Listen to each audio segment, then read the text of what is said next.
Hello, my dear students. Welcome to my class. I hope you all are doing great. तो बच्चों, आज हम लोग आपके BPSC 131 यानी कि इंट्रोडक्शन टू पॉलिटिकल थ्योरी के कुछ ऐसे इंपॉर्टेंट क्वेश्चंस को डिस्कस करेंगे जो कि 2024 एग्जामिनेशन के लिए काफ़ी ज़्यादा आपके इम्पॉर्टेंट हैं, मोस्ट इम्पॉर्टेंट हैं। सो यहाँ पर ये मेरी वीडियो सीरीज़ का पार्ट 3 है। अगर पार्ट 1 और 2 आपने नहीं देखा तो लिंक आपको डिस्क्रिप्शन में मिल जाएगा। बच्चों, यहाँ पर सबसे पहले आपको आइजिया बर्लिन जो हैं उनके स्वतंत्रता के 2 सिद्धांतों को डिस्कस करना है। अभी हम लोग यहाँ पर बात करेंगे कि जो आइजिया बर्लिन है उनके स्वतंत्रता के 2 सिद्धांत कौन से हैं। तो सबसे पहली चीज़ बच्चों, जो आइजिया बर्लिन है, he is a prominent political philosopher introduce two distinct concept of liberty. तो यहाँ पर उन्होंने लिबर्टी के 2 कॉन्सेप्ट हमें दिए हैं। वह स्वतंत्रता के 2 प्रकारों के बीच भेद करते हैं, नकारात्मक स्वतंत्रता और आपकी सकारात्मक स्वतंत्रता। तो ये दोनों सिद्धांत स्वतंत्रता की अलग अलग समझों को दर्शाते हैं और राजनीतिक दर्शन पर महत्वपूर्ण प्रभाव डालते हैं। तो यानी कि यहाँ पर हमें ऐसे 2 कॉन्सेप्ट्स पढ़ने हैं, एक है नेगेटिव लिबर्टी का कॉन्सेप्ट और एक है आपका पॉजिटिव लिबर्टी का कॉन्सेप्ट आइजिया बर्लिन के द्वारा जो दिया गया है।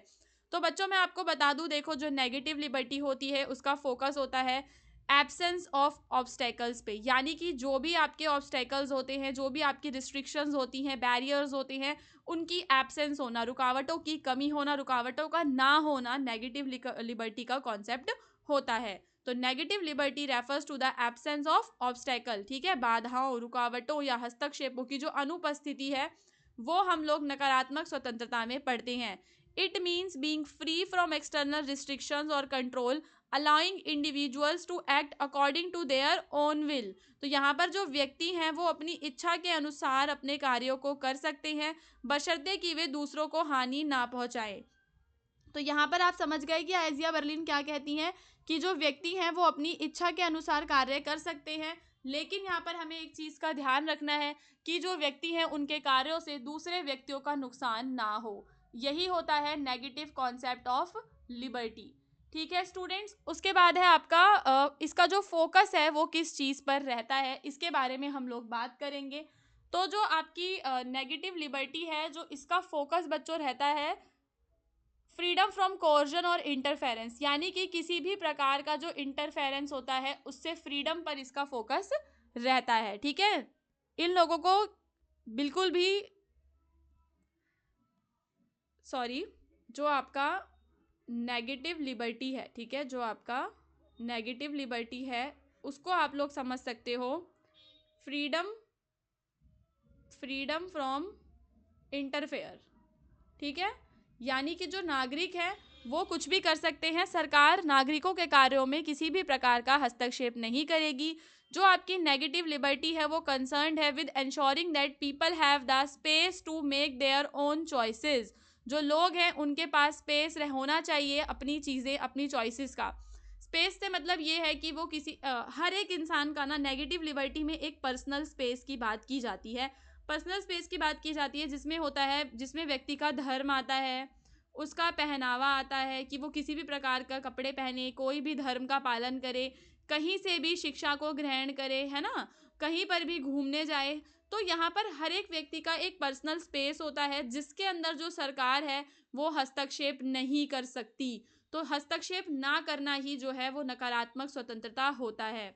यहाँ पर एक एग्जाम्पल से हम लोग इसको समझ सकते हैं कि जो नेगेटिव लिबर्टी है would be the freedom of speech. यहाँ पर आपके पास जो है बोलने की स्वतंत्रता है, where individual are free to express their opinions without fear of government censorship और पनिशमेंट। तो आप सभी को इंडिया के अंदर फ्रीडम ऑफ स्पीच बहुत ज़्यादा देखने के लिए मिलती है।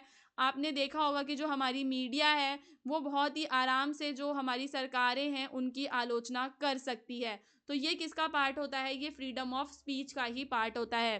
ठीक है, तो ये सब आता है आपका नेगेटिव लिबर्टी के अंदर बच्चों। अब जब आप पॉजिटिव लिबर्टी को पढ़ोगे तो आपको फिर दोनों के बीच का डिफरेंस भी समझ में आने लग जाएगा।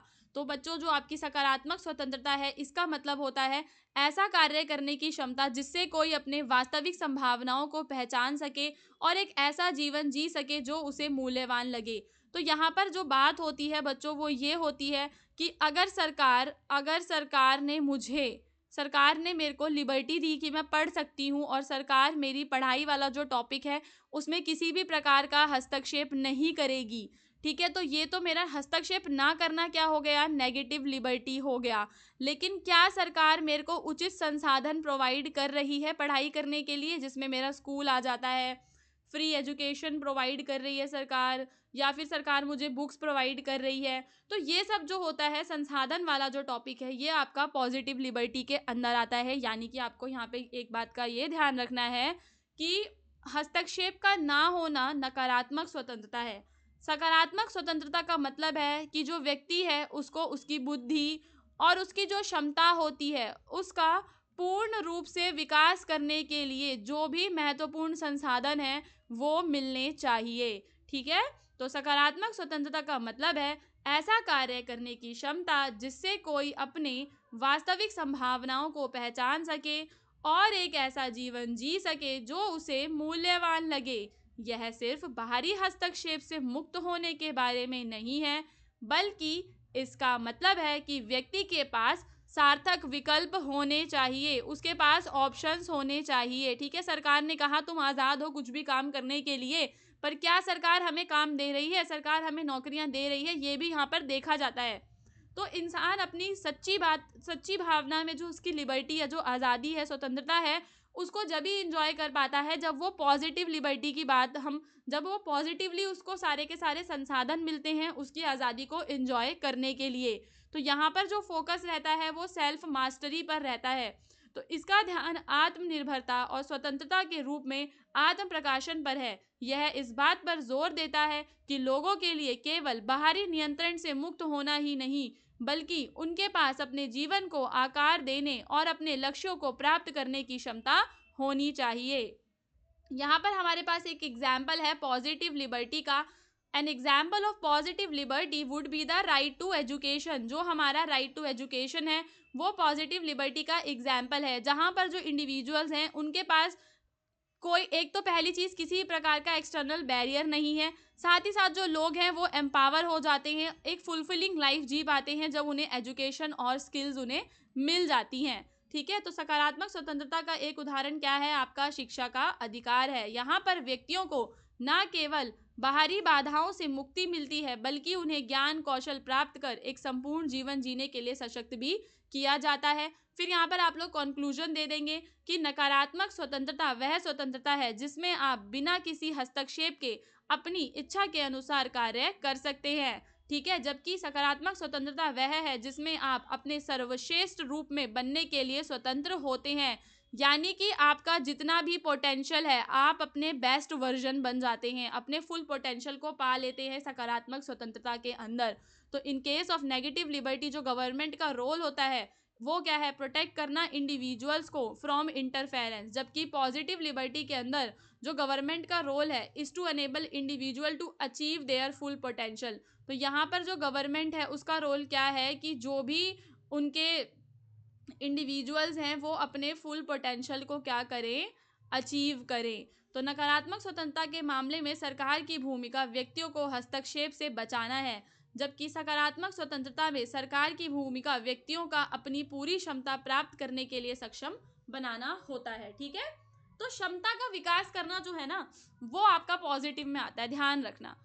संसाधनों का मिलना, देखो क्या क्या संसाधन और अवसर ये दोनों के दोनों आपको सकारात्मक में लिखने पड़ेंगे। ये दो वर्ड्स एज इट इज आप अपने आंसर में लिखकर आएंगे। अब हमने कल एक टॉपिक जो वीडियो थी, लास्ट मेरी वीडियो थी, उसमें हम प्रोसीजरल और सब्सटेंसिव डायमेंशंस को डिस्कस कर रहे थे डेमोक्रेसी की। तो डेमोक्रेसी क्या है, पहली चीज देखो बच्चों, डेमोक्रेसी एक फॉर्म ऑफ गवर्नमेंट है, सरकार का गवर्नमेंट का एक फॉर्म है जहां पर दो इंपॉर्टेंट डायमेंशंस हैं इसकी। पहला होता है प्रोसीजरल और एक होता है सब्सटेंटिव, यानी कि प्रक्रियात्मक और वास्तविक। जो लोकतंत्र है ये दो आयाम होते हैं, लोकतांत्रिक प्रणाली की कार्यशीलता में अंतर्दृष्टि प्रदान ये करते हैं, लेकिन वे लोकतंत्र की अवधारणा को विभिन्न दृष्टिकोणों से देखते हैं। तो प्रक्रियात्मक आयाम उस प्रक्रिया पर केंद्रित है जिसके माध्यम से निर्णय लिए जाते हैं। ठीक है, तो वो प्रक्रिया जिसके माध्यम से हम निर्णय ले रहे हैं वो है आपका प्रक्रियात्मक। ठीक है, जबकि जो आपका वास्तविक वाला जो आयाम है, ठीक है, यहाँ पर आपका वास्तविक आना था, इसको सांविधिक भी कहते हैं, बट आपको वास्तविक ही लिखना है क्योंकि आपके क्वेश्चन में वास्तविक लिखा हुआ था। तो वास्तविक आयाम लोकतंत्र के परिणामों और गुणवत्ता को ज्यादा इंपॉर्टेंस देता है। ठीक है, तो निर्णय लेने की जो प्रक्रिया है वो आपका प्रक्रियात्मक है, जबकि उसके जो परिणाम है वो आपका क्या है, वास्तविक है। क्योंकि देखो रियलिटी तो वही होती है ना जो रियल में है। प्रक्रिया के अंदर हम पूरी की पूरी प्रोसेस पढ़ते हैं कि निर्णय किस प्रकार से लिए जा रहे हैं। अब हम यहाँ पर डिस्कस करेंगे पूरा प्रक्रियात्मक आयाम का अर्थ वगैरह, ताकि आप लोगों को अच्छे से समझ में आए। तो लोकतंत्र का प्रक्रियात्मक आयाम उन प्रक्रियाओं और नियमों पर केंद्रित होता है जो लोकतांत्रिक शासन को सुनिश्चित करते हैं। सो जो प्रोसीजरल डायमेंशन है डेमोक्रेसी की, उसका फोकस होता है उन प्रक्रियाओं और रूल्स पर जो कि लोकतांत्रिक शासन पर क्या रहते हैं, लोकतांत्रिक शासन को सुनिश्चित करते हैं। तो it emphasises the importance of formal process. तो यहाँ पर ये स्वतंत्र और निष्पक्ष जो चुनाव होते हैं, नियमित रूप से मतदान होना चाहिए, मौलिक नागरिक अधिकार होने चाहिए, यानी कि ये फॉर्मेलिटी जो होती है उस पर ज्यादा जोर देता है। ठीक है, किस चीज पर ज्यादा जोर देता है बच्चों, फॉर्मेलिटी पर ज्यादा जोर देता है। तो इस आयाम में किस बात पर ध्यान होता है कि लोकतंत्र में निर्णय कैसे लिए जाते हैं। ये आपको याद करना है कि इसके अंदर जो फोकस रहता है वो इस बात पर होता है कि लोकतंत्र में निर्णय कैसे लिए जाते हैं। ठीक है, इसके की फीचर्स हैं, इसके की फीचर्स क्या क्या हैं, देखो फ्री एंड फेयर इलेक्शंस होना, स्वतंत्र और निष्पक्ष आपके चुनाव होने चाहिए, पॉलिटिकल प्लूरलिज्म होना चाहिए, यानी कि जो राजनीति है उसमें कई सारे दल होने चाहिए, और कानून का शासन होना चाहिए। ये इसके ऊपर जोर देता है। ठीक है, ये इसके क्या है, फीचर्स हैं। देन इसके फोकस किस पर रहता है, तो प्रक्रियात्मक आयाम मुख्य रूप से लोकतंत्र के कार्यकुशल संचालन को सुनिश्चित करने वाली यंत्रणा और औपचारिकताओं पर केंद्रित होता है। ठीक है, मैकेनिज्म और फॉर्मेलिटीज पर यह केंद्रित होता है, जिससे कि जो डेमोक्रेसी है उसकी फंक्शनिंग हो सके।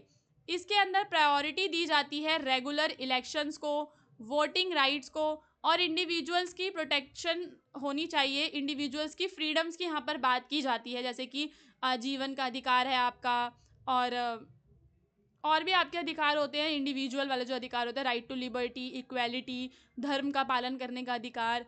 ठीक है, इसके बाद है आपकी सब्सटेंटिव यानी कि वास्तविक जो इसका है, तो ये जो डायमेंशन है ना डेमोक्रेसी की, ये फोकस करती है on the quality of democracy. ठीक है, लोकतंत्र की गुणवत्ता पर ये ज्यादा फोकस करती है, rather than just the procedures, ना कि केवल किस पर, प्रोसेस पर। ठीक है, प्रोसेस पर इसका कोई फोकस ज्यादा रहता नहीं है, ये फोकस करती है क्वालिटी पर। तो it looks at whether democracy deliver positive outcomes. तो ये क्या देखती है कि क्या जो लोकतंत्र है उसके परिणाम सकारात्मक हो रहे हैं, जैसे कि सामाजिक न्याय, समानता और मानव अधिकारों की सुरक्षा हो भी रही है रियल में, या ना नहीं हो रही है। तो ये फॉर्मेलिटी पे बेस्ड ना होकर किस पर बेस्ड है, रियलिटी पर बेस्ड होता है। ठीक है, और सभी के जीवन स्तर को यह सुधारती है, विशेष रूप से हाशिए पर रहने वाले समूहों के लिए। अब यहाँ पर इसके कुछ की फीचर्स हैं, जिसमें आपका सोशल जस्टिस आता है, इक्वेलिटी और आपके ह्यूमन राइट्स आते हैं। ठीक है, तो यहाँ पर इसकी मुख्य विशेषताएं हैं कि लोकतंत्र को यह सुनिश्चित करना चाहिए। ठीक है, ये हर चीज में यहाँ पर हमें क्या वर्ड यूज करना है इस वाले में, कि आखिर क्या होना चाहिए। तो लोकतंत्र को यह सुनिश्चित करना चाहिए कि सभी नागरिकों को उनकी कुछ भी पृष्ठभूमि हो उसके बाद भी समान अवसर और बुनियादी सेवाएं उन्हें मिले, उनको समानता मिले। तो यह सिद्धांत कि सभी लोगों को समान अधिकार और अवसर मिलना चाहिए, किसी को भी नस्ल, धर्म या वर्ग के आधार पर भेदभाव नहीं किया जाना चाहिए, मानव अधिकार भी लोगों को मिलने चाहिए। ठीक है, मानव अधिकार यानी कि आपके ह्यूमन राइट्स। उसके बाद इसका फोकस किस पर रहता है, तो जो आपकी सब्सटेंटिव डायमेंशन है ये फोकस करती है on outcomes of the democracy. It questions whether the democratic process leads to improvement in social, economic and political condition of the majority of the population. तो यहाँ पर ये किस चीज़ पर फोकस करती है, ये सवाल उठाती है इस बात पर कि क्या जो भी हमारे नागरिक हैं उनका सोशल और उनका इकोनॉमिक और जो उनकी पॉलिटिकल कंडीशंस हैं क्या वो सुधर रही हैं। तो this dimension is concerned with the ability of democracy to ensure the well being and freedom of its citizens. तो जो आपका वास्तविक आयाम है लोकतंत्र का, यह परिणामों पर बच्चों केंद्रित होता है, और किस चीज पर सवाल उठाता है कि क्या लोकतांत्रिक प्रक्रिया से जनता का जो अधिकांश हिस्सा है उसका सामाजिक, आर्थिक और राजनीतिक परिस्थितियों में कुछ सुधार हो रहा है या नहीं हो रहा है। फिर यहाँ पर आप लोग एक कंक्लूजन दे देंगे कि जो आपका प्रक्रियात्मक लोकतंत्र है वो लोकतंत्र को लागू करने वाली प्रक्रियाओं पर ध्यान केंद्रित करता है, जैसे कि स्वतंत्र चुनाव और कानून का शासन, और जबकि आपका जो वास्तविक लोकतंत्र है वो परिणामों पर ध्यान केंद्रित करता है।